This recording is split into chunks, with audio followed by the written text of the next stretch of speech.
Shalom Obracha. Shalom. Dans quelques heures, Bezrat Hashem, quelques jours, on va arriver à la fête de Yom Kippour.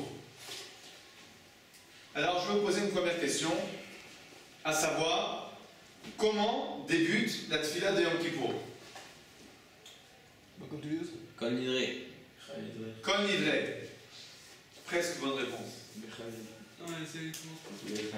Bon, alors vous avez déjà vu, vous avez dans la tête, d'accord? Vous avez vu dans la feuille de référence, on commence par un piyut, donc un poème, un piyut, qui s'appelle Lecha Eli.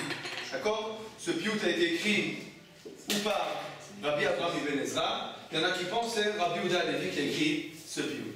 Alors c'est un très joli piyut, je dis pas non, une poésie magnifique, il y a des rimes, il y a des beaux mots, ça ébranle le cœur. Mais, est-ce que vraiment la logique exige de commencer Yom Kippour par de la poésie? Comment vous, si on vous avait dit d'ordonner, vous avez donné à ordonner la tefila de Yom Kippour, par contre vous avez commencé la tefila? Moi je trouve que c'est bien. C'est bien. Pourquoi? Parce que ça introduit. Ça touche, ça introduit.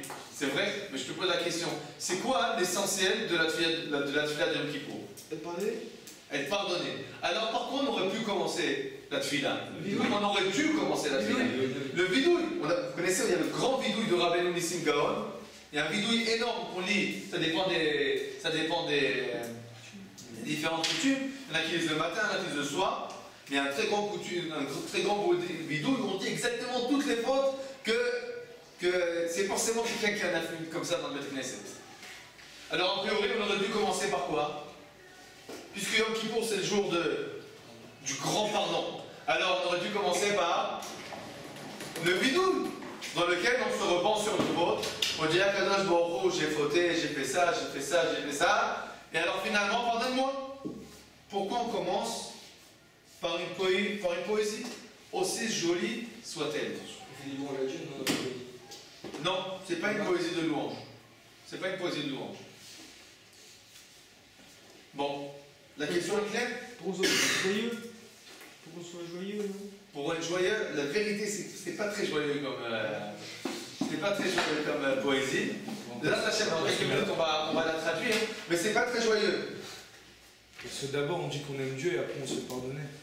D'abord on dit qu'on aime Dieu, après on se fait pardonner. D'accord, c'est une jolie réponse, mais d'accord, il n'y a pas de problème. Mais la question est claire, on a aimé. D'accord? La question, pourquoi commencer par une poésie d'Ephraïm Choukati et pas commencer par le grand vidouille? Ça, c'est la première question. La deuxième question que je vais vous poser, vous savez qu'à Yom Kippour, on amène plusieurs corbanotes.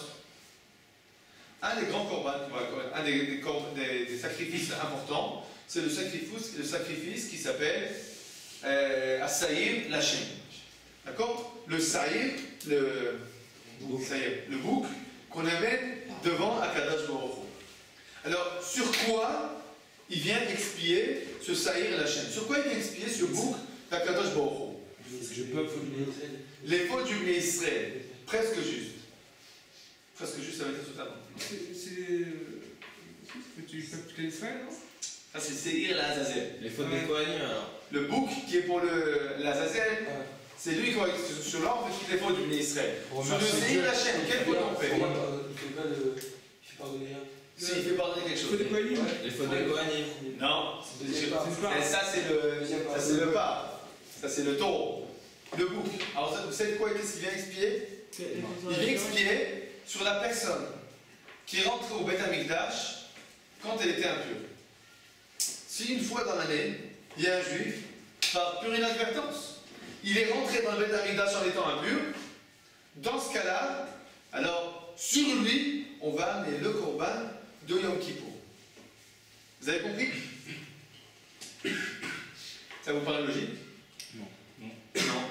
Sur quoi vous aurez donné un korban, vous, si on vous a donné à choisir? Les trucs graves. A priori, on aurait dit le Shabbat, Arayot, et le meurtre. J'avais ça pour exir la Oui, mais d'accord, mais le cire qu'on va amener devant un chien, on aurait pu se dire ça, c'est le cire important à porter. Devant un Kadosh Baruch Hu, on va demander sur une faute grave. Bon, toutes les fautes, on va les mettre au cire et à Azazel. Mais le Sir Lachem, on va amener une faute grave. Non. A priori, une faute qui est, a priori, pas si grave que ça. Non, c'est grave que nous créer un peu. Ouais, bien sûr, vraiment, c'est très très grave. Je suis d'accord.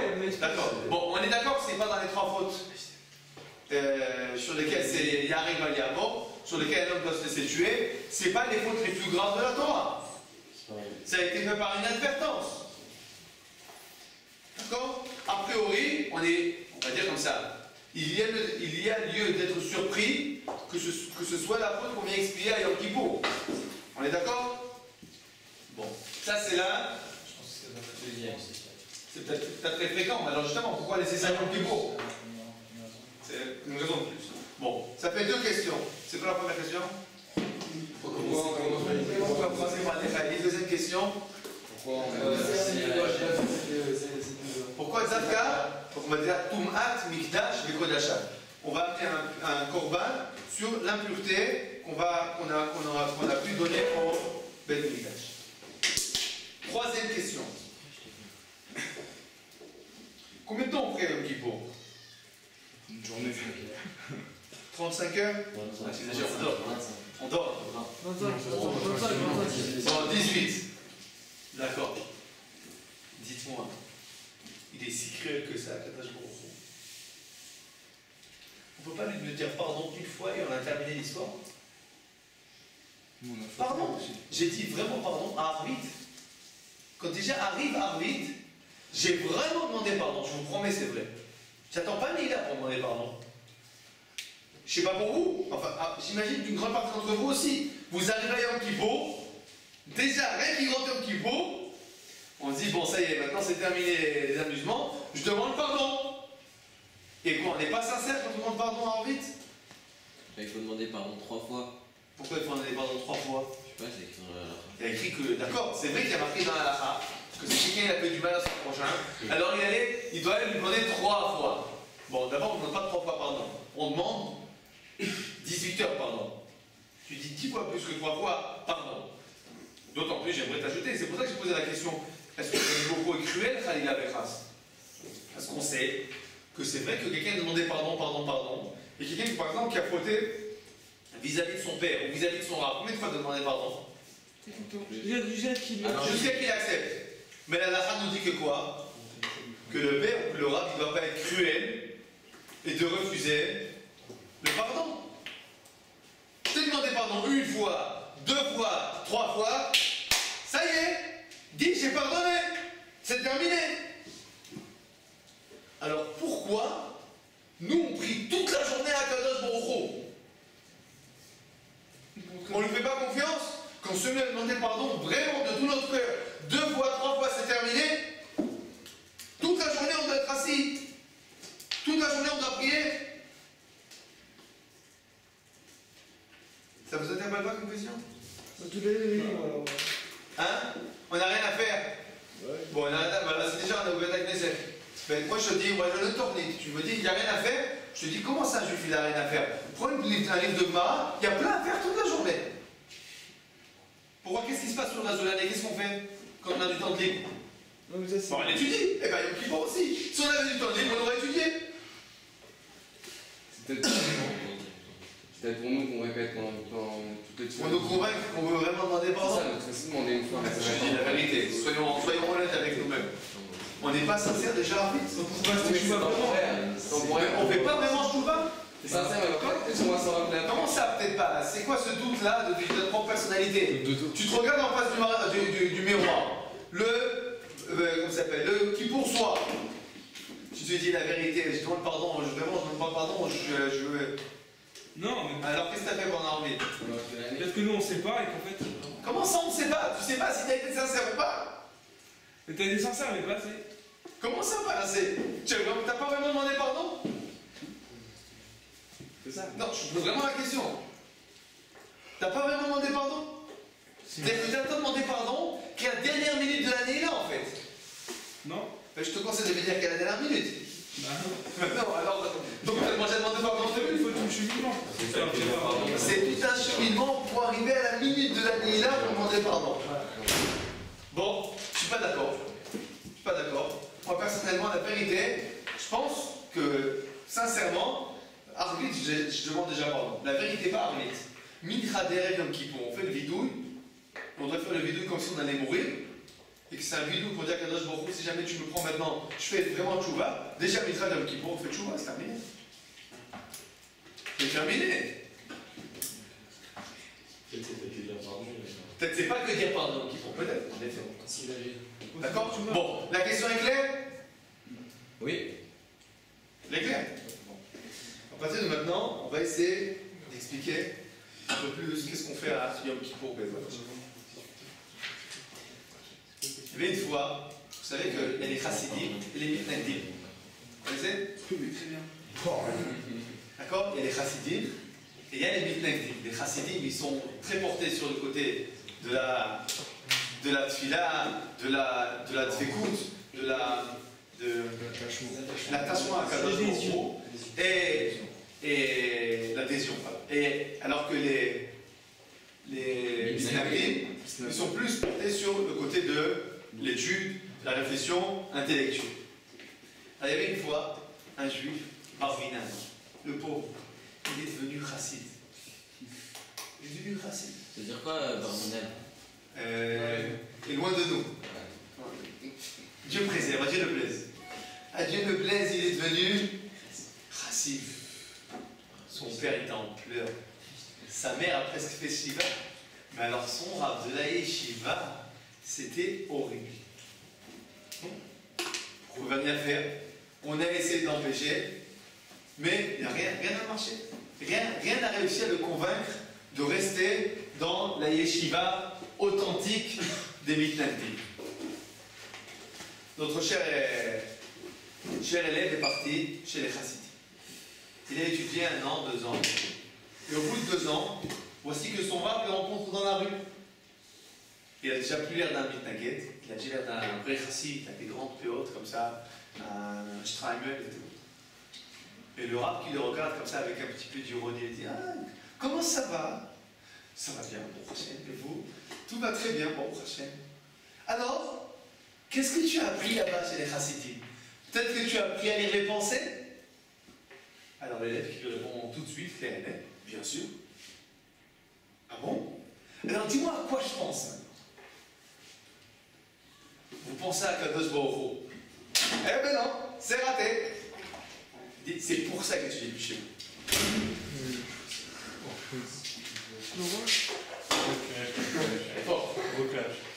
C'est pour ça que tu es chez vous. Ça veut dire quoi? Alors c'est une blague que les chassidim racontent évidemment sur les mitnagdim. Pour dire qu'en fait que chez les chassidim, on est lié à Kadosh Baruch Hu, et c'est les mitnagdim, on fait qu'étudier la Torah, mais on a oublié de quoi? De s'attacher à Kadosh Baruch Hu. Mais cette blague-là, c'est pas une blague. Cette blague-là, c'est nous. C'est nous. Elle touche chacun d'entre nous. Ça veut dire qu'elle nous pose la véritable question, dis-moi, combien de temps vraiment tu penses à Kadosh Baruch Hu dans ta journée? À quel point il est présent dans ta vie, vis-à-vis, en face de tes yeux? Alors regardez, puisqu'on parle de Chassidut, on va lire un texte de Chassidut. D'accord? C'est dans Sefer Likutei Torah, Parashat Kitavo. Le Sefer Likutei Torah a été écrit par le Admor Azaken. Celui qui a écrit le Sefer Atania, Likutei Torah, c'est sur la Torah. Alors, vous avez le texte en face de vous, on va lire ensemble, on va traduire. Vayashkem Avraham Baboker. Donc c'est marqué sur Abraham qui s'est levé tôt le matin.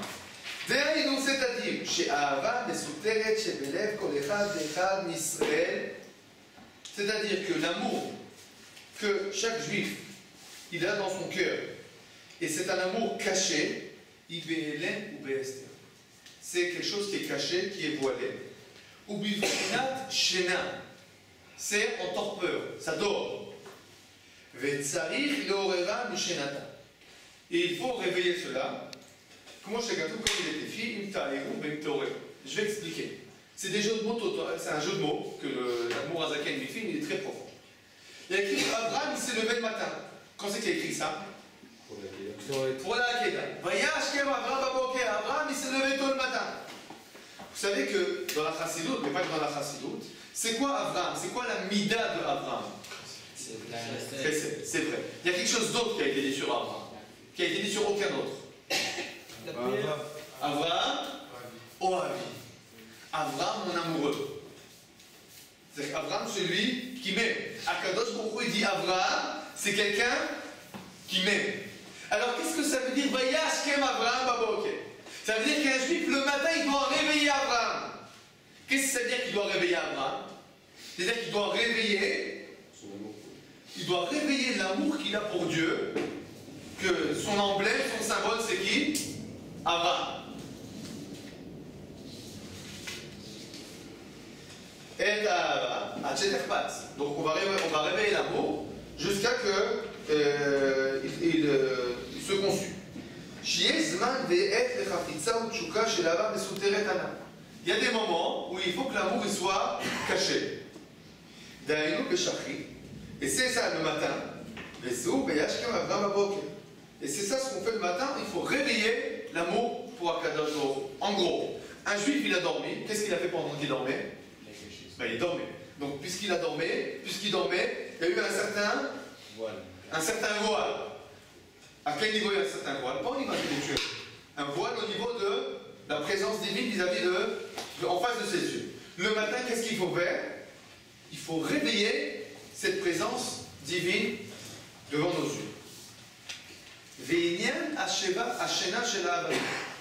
Et c'est quoi cette notion de torpeur que l'amour il dort? Comment les machal Adam Ayachem? Comment un homme qui dort?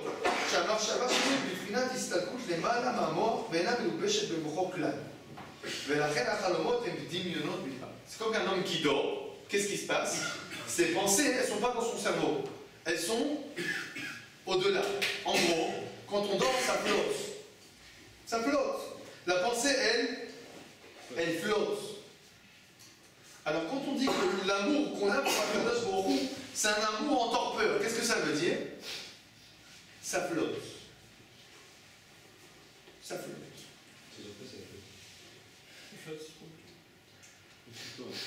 Qu'est-ce que ça veut dire que ça flotte? Dans une seconde. Quand l'homme se réveille, sa pensée elle rentre dans sa tête. Il peut réfléchir autant qu'il veut. Quand on rêve, on n'a pas de choix, on ne peut pas décider de ce qu'on va rêver. Alors maintenant, l'amour pour Akadosh Baruch Hu, quand c'est dans la situation de torpeur. Bien, l'homme, il sait qu'Akadosh Baruch Hu, il existe.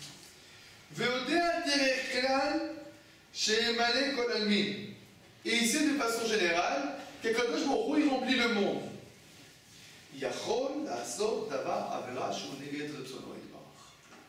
Malgré cela, l'homme est capable de fauter.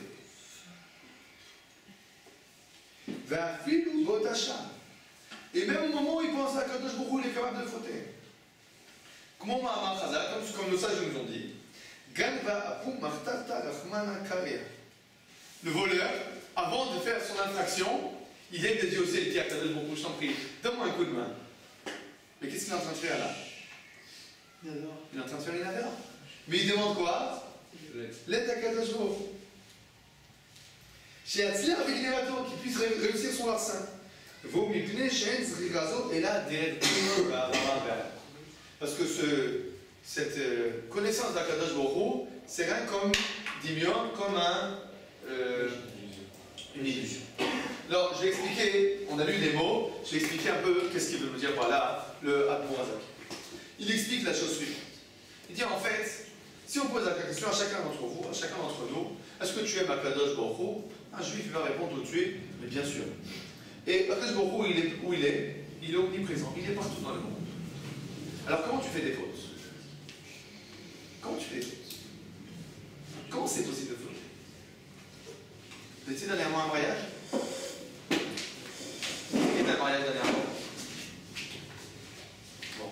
On a essayé de te photographier. Et qu'est-ce que tu es en train de faire quand tu t'as photographié? T'as souri. D'accord. Tu avais un copain qui mangeait à côté de toi? Qu'est-ce qu'il a fait quand on essaie de photographier?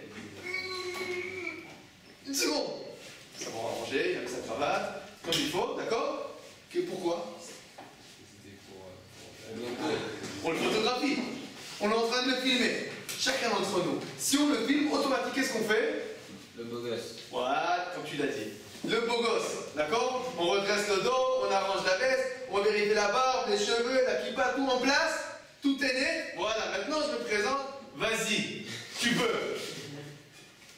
Ça, c'est quand on est photographié. Mais rendez-vous compte. Pourquoi on se comporte comme ça? Parce qu'on comprend qu'on est en train de photographier. Mais Akadosh Baruch Hu, il nous photographie à chaque instant. À chaque instant, Akadosh Baruch Hu nous photographie. Alors pourquoi on faute? Est-ce que quelqu'un est en train de te filmer? Tu vas commencer à faire comme ça? Ou tu vas pas faire ça? N'est-ce pas? Pourquoi? Ben, on me filme, c'est pas joli, ça se fait pas. Alors comment? C'est Akadosh Baruch Hu est en train de te filmer 24 heures sur 24, et pas que d'un seul avis, que d'un seul angle, de tous les angles. 360 degrés t'es filmé. 365 jours, 24 heures sur 24. 60 secondes par 60 secondes, par minute. Et qu'est-ce qui se passe? Un homme, il va fauter. Comment c'est possible? Comment c'est possible? Parce qu'on ne connaît pas la percussion directe. On n'a pas assez directionné. Le Admor Azakel, il dit, parce que notre amour de Dieu, il est endormi. Ça dort, ça flotte. Ça veut dire que c'est au-dessus de notre tête. C'est sûr qu'on croit à Kadosh Baruch Hu et on aime à Kadosh Baruch Hu, mais c'est pas omniprésent. C'est pas notre corps qui brûle tout entier du sentiment que Kadosh Baruch Hu il est là. C'est on est voilé. On est vu voilé. On a vu comme dans ce chassid là, il dit à Orab, ben vous pensez à Kadosh Baruch Hu. Et qu'est-ce qu'il lui dit? Ben non. Vous vous rendez compte? Il ne pense pas à Kadosh Baruch Hu. Malheureusement oui, mais nous aussi. Nous aussi. C'est pas si à 5 heures de la journée, je t'arrête, je te dis, dis-moi quoi tu penses? Tu me dis, à Kadosh Baruch Hu. Non, je pense au foot, au basket, à ça, à ça, à ça, à ça et ça. Des fois, je pense à la souga, magnifique. Bon, mais bon, plus que ça, c'est rare de tomber sur quelqu'un qui te dit, Dafka, maintenant, je pense à Kadosh Baruch Hu. Et à chaque instant de la journée, tu peux me réveiller n'importe quand, je pense qu'à ça toute la journée. Si quelqu'un il pense comme ça toute la journée, qu'est-ce qui va se passer? Il ne faute pas. Il ne faute pas. Impossible de fauter. La Gemara nous dit, un homme, il ne faute que quand il y a un vent de folie qui est rentré dans son cœur. Qu'est-ce que ça veut dire? C'est quoi ce vent de folie? Ce vent de folie, c'est simplement le moment où il a oublié de penser à Kadosh Baruch Hu. À l'instant où tu oublies de penser à Kadosh Baruch Hu, seulement à cet instant-là tu peux fauter. Parce qu'à l'instant où la présence d'Akadosh Baruch Hu est devant tes yeux, c'est impossible de fauter.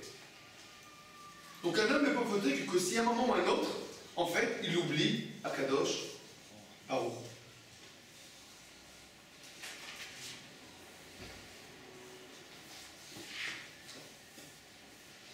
Maintenant, si on... Oui. Mais vous avez juste dit le contraire juste avant, c'est que le voleur, avant de voler, il pense à Kadosh Baruch Hu. Oui, alors, qu'est-ce qu'elle veut nous dire la Gemara par là? La Gemara veut nous dire que même le voleur, en fait, il connaît Akadosh Baruch Hu, mais il n'y pense pas pour de vrai. Ça veut dire que, c'est quoi le voleur? Ça veut dire qu'on est habitué à dire, qu'est-ce que tu fais ça? J'ai Baruch Hashem. Et t'as triché des impôts ou Baruch Hashem? Comment ça, Baruch Hashem? T'as triché des impôts? Ça veut dire quoi? Ça veut dire qu'on est habitué à dire, à parler d'Akadosh Baruch Hu, à parler de lui, parler de lui, parler de lui, mais en fait c'est quoi? C'est tout complètement voilé. C'est pas vraiment qu'on voit la caméra en face de nous-mêmes. Parce que si le voleur il a la caméra en face de lui, il va voler. Il va pas voler. C'est ces gosses qui créent Hein? la ici. Ah, C'est autre chose. Tu parles on n'en pas dans ça maintenant. Je parle le voleur qui vole, qui fait un larcin, d'accord? S'il est filmé, il ne va pas voler. Il n'a pas volé. Alors comment il peut dire à Kadosh Baruch Hu, donne-moi un coup de main? Ça veut dire qu'il dit à Kadosh Baruch Hu, donne-moi un coup de main, mais il dit ça, comme on dit en hébreu, Mina Safa, vers la route. Il dit ça de la bouche à l'extérieur, je sais pas comment dire en français. Sans vraiment y penser, sans vraiment être conscient. D'accord? Donc, il y a la connaissance divine, et il y a en fait la conscience qu'Akadosh Baruch Hu est avec nous à chaque instant. Maintenant, si on réfléchit à l'ordre, quelle est vraiment l'essence de toutes nos fautes? Quelle est l'essence de nos fautes? Eh ben, on n'a pas assez d'amour pour Dieu. En gros, c'est le fait qu'on est endormi. Tu as raison, c'est-à-dire que l'essence de notre faute, de nos fautes, c'est qu'on n'a pas on a la conviction, mais on n'a pas la conscience continue de la présence divine à chaque instant devant nous. C'est ça ce qu'on n'a pas. Alors regardez ce qu'on va lire quand on commence Yom Kippur. Lecha Eli Teshukati. Sache mon Dieu, c'est pour toi que j'ai de la tchouka. Tchouka c'est quoi tchouka? La passion. Becha Cheshki. C'est toi que je désire. Ve'avati est mon amour. Lecha Eli. Pour toi est mon cœur, pour toi sont mes intestins.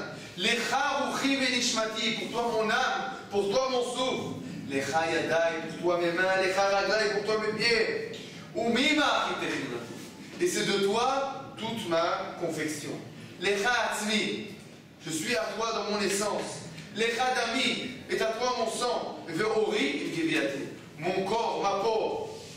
Lecha Enai, à toi sont mes yeux. Ve'raima et mes pensées. Ve'tsurati, ve'tavniti, et toute ma condition, elle est de toi.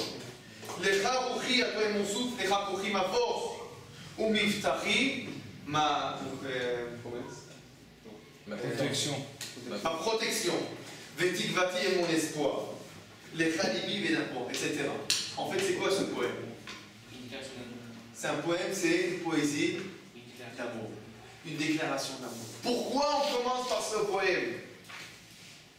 Pourquoi on commence par ce poème? Parce que le véritable problème, c'est quoi? C'est ça. Si on était comme ça toute la journée, Lecha Eli Teshukati, pour toi est ma passion. Quelqu'un qui est passionné, qu'est-ce qui se passe? Un homme qui est passionné de sa femme, qu'est-ce qui se passe? Il pense tout le temps à elle. Et alors s'il pense tout le temps à elle, il n'y a rien qui peut le bouger et le déstabiliser de cette passion. Sinon on était passionné par Akadosh Baruch Hu, comme un homme par sa femme, alors on pourrait fauter? Impossible. Pourquoi on faute? À cause de ça. Alors, au début du Yom Kippour, avant de demander pardon, on va essayer de réparer quoi? L'essence du problème. L'essence du problème, c'est que notre amour, il est endormi. Alors, première chose, on commence Yom Kippour par quoi? Par dire à Kadosh Baruch Hu, avant que je demande pardon sur telle faute ou telle faute, je veux d'abord réparer l'essence du problème. Je veux qu'à partir de maintenant, je sois un passionné. Akadosh Baruch Hu, je commence par Yom Kippour par dire Akadosh Baruch Hu, aujourd'hui, je suis passionné par toi. Lecha Eli Teshukati. C'est dur, mais c'est ça. C'est ça Yom Kippour. C'est comme ça qu'on commence Yom Kippour. Parce que si on ne répare pas ça, quelqu'un peut réparer une petite faute là, une petite faute là, une petite faute là, mais finalement, c'est comme on dit en hébreu, si tu prends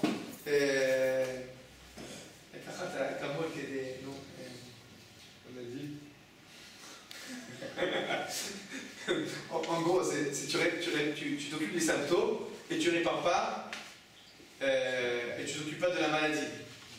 D'accord? Tu t'occupes, quelqu'un qui a une angine, tu lui donnes quelque chose contre la toux. C'est pas ça le problème. Il a un microbe qui peut s'occuper de lui. D'accord? Donc quand on dit pardon sur ça, mais que finalement, on parle de quoi là? Des symptômes. Mais tous les symptômes, qu'est-ce qui monte? C'est quoi la maladie? La maladie, c'est le Lecha Teshukati. Alors quand on commence, on va commencer par parler de tous les symptômes. Prends un acamol pour ça, un acamol pour ça, prends quelque chose contre la toux, quelque chose contre les glaires. Non! Tu as une maladie, tu es endormi, tu dors. Réveille-toi, réveille-toi, on commence Kippour maintenant, réveille-toi. On va parler d'amour avec Akadosh Baruch Hu. On a compris? C'est quoi le korban qu'on a? Le korban, sur quoi on a dit? Seir Lachem. C'est quoi qu'on amène? Le bourg pour Akadosh Baruch Hu. C'est sur quoi? Sur quelle faute? On est rentré dans le Mikdash impur. Qu'est-ce que ça veut dire qu'on rentre dans le Mikdash impur? Le manque de passion. C'est le manque de passion. En effet, on n'a pas pensé. On n'a pas pensé à quoi? Akadosh Baruch Hu, il est là. Tu rentres dans le Mikdash impur, qu'est-ce que ça veut dire? Tu rentres en fait à Mikdash impur, ça veut dire que quoi en fait? T'as oublié que quoi? C'est la maison d'Akadosh Baruch Hu. Maintenant, vous savez que le Mikdash, c'est pas que le Mikdash.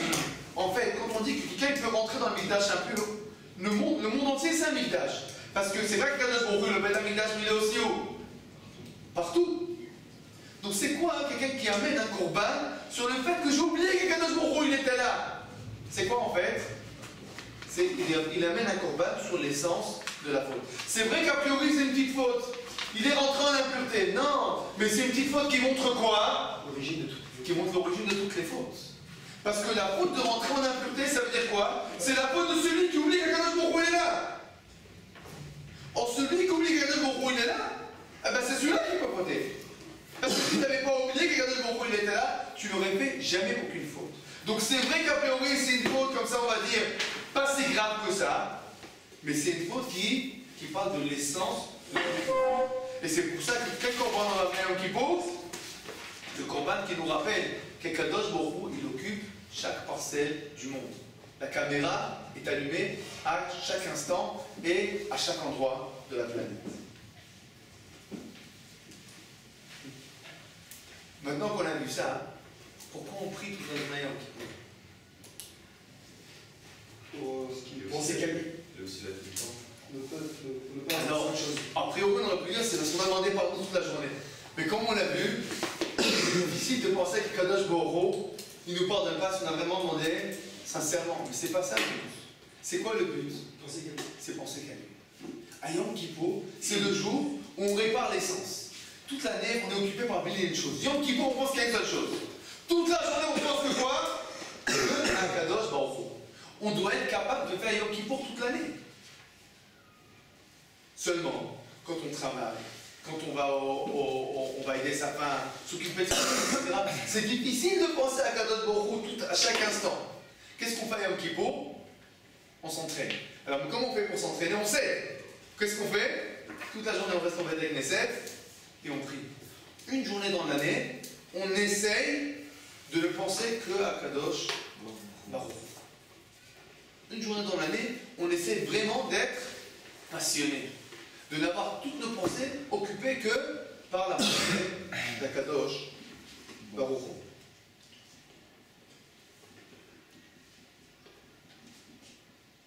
Il y a une fois une histoire, et les élèves qui sont venus demander au Baal Shem Tov. Rav, qu'est-ce qu'on doit demander à Akadosh Baruch Hu à Yom Kippour? Est-ce qu'il faut demander sur la parnassa, ou bien sur l'éducation des enfants, ou bien sur la paix dans le foyer? Sur quoi il faut demander? Et le Baal Shem Tov leur répond la chose suivante. Il a dit, je vais vous dire, c'est fait ça. Vous savez, une fois il y a un roi qui est venu dans un village. Ils ont fait des grandes pancartes dans tout le village. Demain, à 10h du matin, toutes les quémandes qui vont être données par tout ce que vous désirez, le roi répond positivement. Tout ce que vous désirez, le roi il accepte. Bon, alors tous les enfants ils ont commencé à rêver, qu'est-ce qu'ils vont demander, etc. Le lendemain matin, il y a une grande queue. Le premier c'est un petit bébé comme ça, il a 3 ans, il est là. Le roi, je peux avoir un petit un bonbon? Et le roi dit, donnez-lui un bonbon.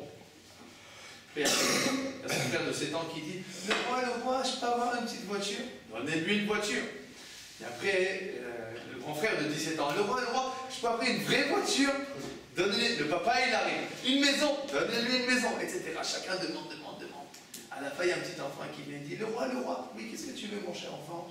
Je peux avoir le laisser-passer automatique dans notre maison pour pouvoir toujours demander ce que j'ai envie de demander?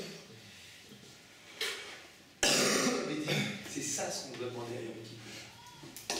On doit demander à Yom Kippour, à Kadosh Baruch Hu, on veut être lié à toi tout le temps. On commence pas à poser, oui, donne-moi la parnassa, donne-moi Shtambaï, donne-moi ça, Kadosh Baruch Hu. Donne-moi à être lié à toi. Aide-moi à te voir tout le temps devant moi. Aide-moi temps lié à toi. Aide-moi à Lecha Eli Shukati. Laisse-moi, aide-moi à être passionné. Si tu mènes à ça, Kadosh Baruch Hu, j'ai tout gagné. Si on arrive à être vraiment passionné par Kadosh Baruch Hu, à arriver à ne pas dormir, à tout le temps être perturbé. Qu'est-ce que Kadosh Baruch Hu il attend de moi à cet instant-là? Kadosh Baruch Hu il me regarde. Est-ce que je me comporte de la façon la plus parfaite que je peux me comporter? Parce que dans ce cas-là, on n'a plus besoin de rien d'autre. Tous nos vœux, toutes nos demandes, tout ce qu'on peut essayer de désirer, ça devient, on va dire, insignifiant par rapport à cette demande.